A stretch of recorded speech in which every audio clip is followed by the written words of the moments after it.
All right, I think I'm live here. Let me just double check and make sure that we are going. Looks like we're live. So, anyways, good morning, everybody. Happy Monday to you. Hopefully, you're having a decent Monday. I know some of you are evacuating from Irma. Some of you are hunkering down. You know, a lot of disruption happening in the world right now. So, I hope it's a fairly okay Monday for you. It seems like Irma wasn't the big monster that everybody was hyping it up to be. I know it's done a lot of damage, but it seems like a lot of the factors kind of worked in our favor so that it didn't cause as much as it possibly could there. So kind of thankful, obviously, for that. But I'm sure some of you guys that are down there in the Florida area probably have some damage and some cleaning up, obviously, that you're facing. And so I wish you guys all the best. I hope it's a speedy recovery. I hope you guys get to go home if you've already evacuated. And hopefully life goes back to normal as soon as possible.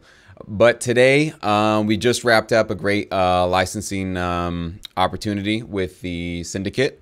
Lots of tracks. We ended up getting actually 26 tracks total. I originally was shooting for 24, but we got so many great ones that I wanted to kind of push that number up just a little bit. So that's awesome.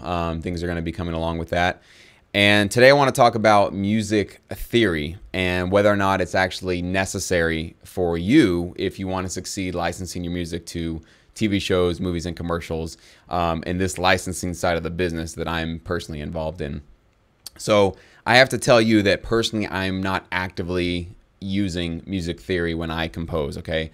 I did go to college and I studied recording arts and music business, not necessarily, I took theory classes, but that wasn't my primary focus, okay? So I went through at least five classes, 5 semesters of music theory. I think I did intro and then 1, 2, and 3, and 4, leading up all the way until modern, music theory as far as modern compositions and sort of the patterns that are happening in today's music. So I took a lot of education. I did well in all of those classes. I got at least an A or a B in all of those classes.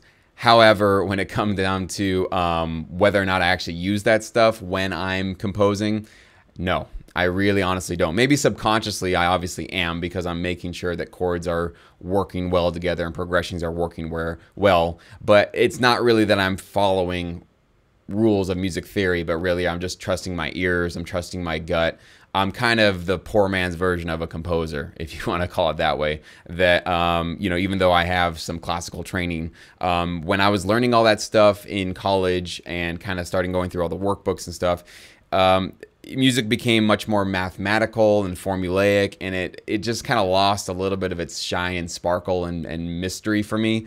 And just learning it in such a sort of structured way, it just didn't resonate with me. I was much more of just give me a keyboard. I want to, play with things, right? I want to kind of get my hands on some cool tones. I want to sort of make things work how I want them to work. So that was sort of just how things work better for me. It's just my ears are my best compass.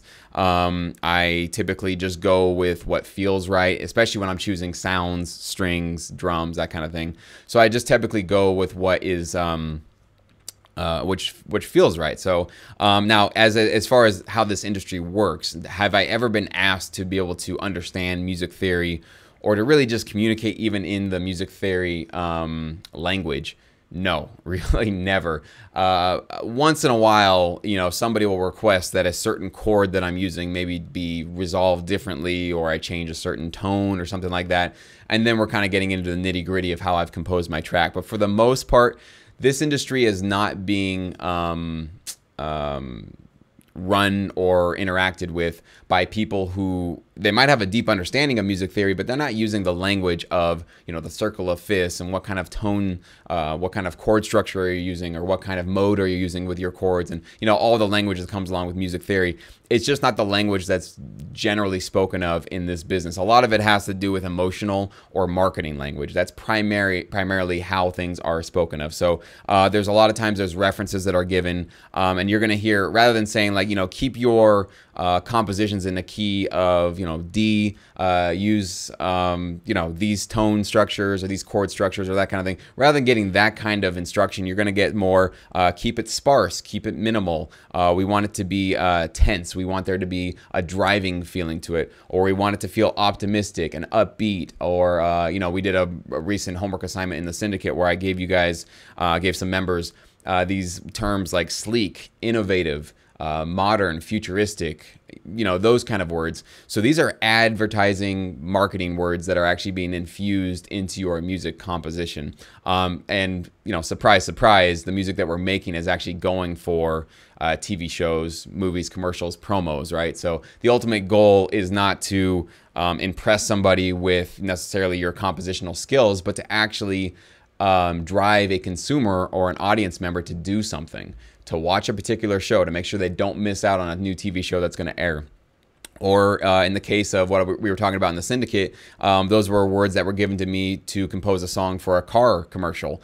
And so obviously, what's the point of a car commercial? To get your butt off of the couch and go buy a car, right? And go put down your credit card and go lease one or go buy one or go whatever. They want you to go do something, right? So the music needs to create a sense of action.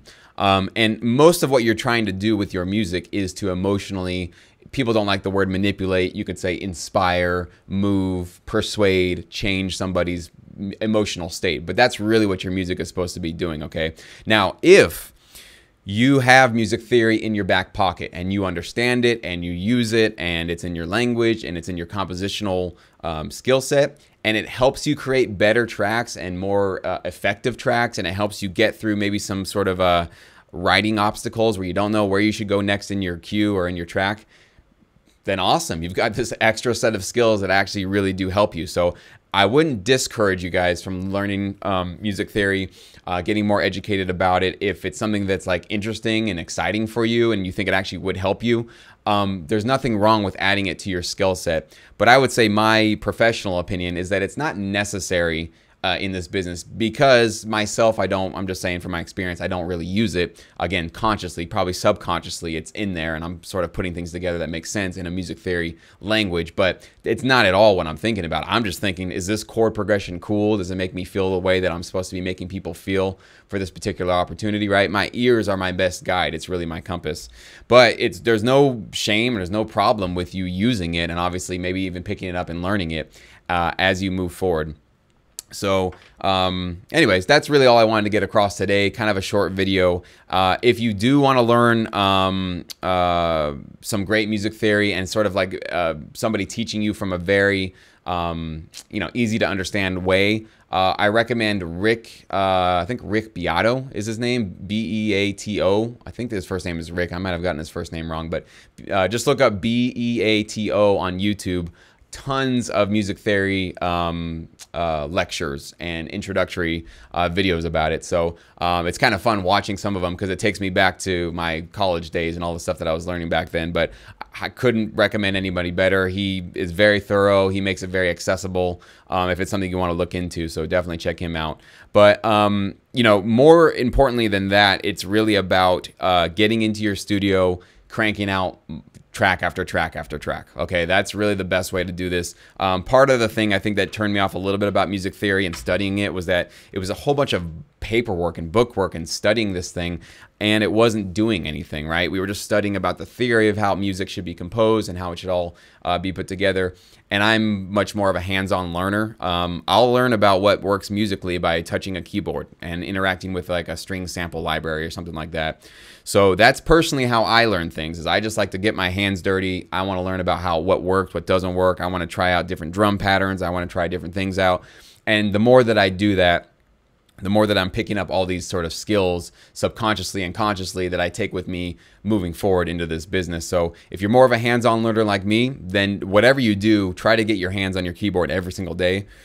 Excuse me. Even if you can't finish a whole track or you can't even really get a full idea of a track started, create a melody, create a chord progression, create something that just moves you, and to always have something moving forward in your career so that you're never stagnant and you never, because if you get away from this stuff for too long, I can tell you guys, I'm a drummer. I haven't played a drum set in many years now. I used to have a drum set and I had bands and I played all the time, but these days everything that I'm doing is basically based on my plugins and my computer or whatever in my keyboard. But I remember the days when I would walk away from my drum set. It would take about probably 2 weeks and I would be completely rusty. I mean, I still had the basics, but like my, arms were just broken. They just didn't work as fast and my muscles weren't toned anymore and my muscle memory was gone, and just that sort of tightness and that, I was a human metronome when I was playing a lot. I would never lose the beat. But after 2 weeks, I'd start losing the beat. I wouldn't have my sort of quickness. I wouldn't have my finesse skill or anything like that. And that's just 2 weeks. And this was after, I've been playing drums since I was in the 4th grade. So this was, over a decade, obviously, of drumming that I had. But after 2 weeks, all of those skills started to just drift away. And it's no different with any kind of music production that you're involved in. You're a classical composer, you do hip hop, you do rock, you're strumming your guitar, whatever. Keep your hands on your instruments, right? As often as possible. Don't lose your skills. And the more that you do that, the more you are going to pick up new sort of patterns that really work. You're going to start to see like what really works for you and your compositional style. So that's what I would recommend, above and beyond worrying about music theory and worrying about if you need to get like some formal education or formal training.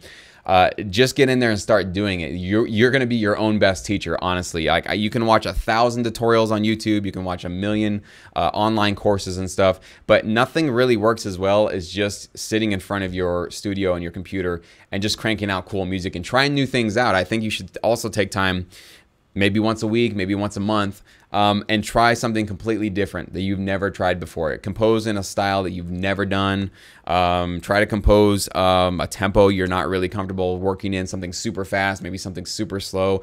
Use all new instruments or new plugins, or invest in some new sounds that you've never used before. Try to expand yourself a little bit too, because that's how you're going to be adding more compositional skills and production skills to your tool set, essentially, moving forward. So anyways, guys, I hope this was useful for you. Get back to work. Hope you guys have a productive Monday, and best to all you guys in the southeast over there. Hopefully, the Irma thing kind of resolves itself and you guys get back to normal. So I'm out. Have a good one.